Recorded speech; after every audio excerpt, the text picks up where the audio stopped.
এবার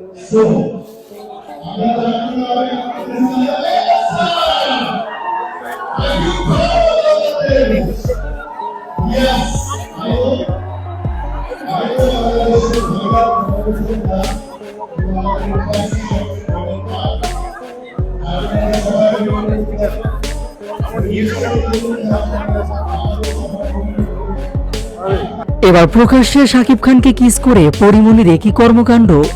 সামাজিক যোগাযোগ মাধ্যমে ভিডিও হলো ভাইরাল। গতকাল রাতটা ছিল শাকিবময়।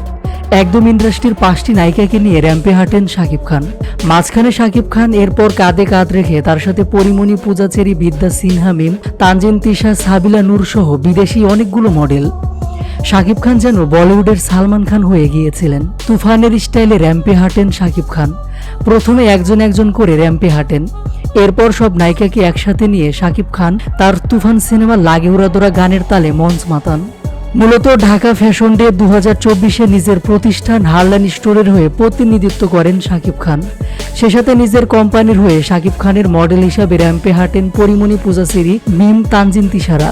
এদিকে মধ্যরাতে নায়িকাদের নিয়ে এভাবে র্যাম্প শোতে হেঁটে রীতিমতো তাক লাগিয়ে দিয়েছেন শাকিব খান। শাকিব খানকে নিয়ে আলোচনা হচ্ছে ব্যাপক।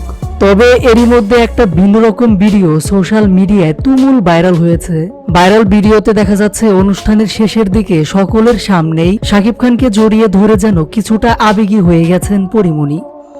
একদম শাকিবকে জড়িয়ে ধরে যেন ছাড়ছে না পরিমণি। সামাজিক যোগাযোগ মাধ্যমে এমন ভিডিও দ্রুত ছড়িয়ে পড়েছে। সোশ্যাল মিডিয়ায় যে ভিডিও নিয়ে রীতিমতো আলোচনার ঝড় উঠেছে। এদিকে পুরো অনুষ্ঠানে পরিমণিকে বেশ হাসি খুশি ভাবে দেখা গেছে। একদম শাকিবকে নিয়ে মেতেছিলেন তিনি। কখনো বা শাকিবের প্রতিষ্ঠানে লিপস্টিক লাগিয়ে ভক্তদের উদ্দেশ্যে ফ্লাইং কিস দিয়েছেন। যদিও র্যাম্প শোতে বাকি সব নায়িকারা স্টাইলিশ পোশাক পরলেও পরিমণি পরেছিলেন নজর কাড়া শাড়ি। এতে রীতিমতো ঝড় তুলেছেন এই ঢালিউড সুন্দরী।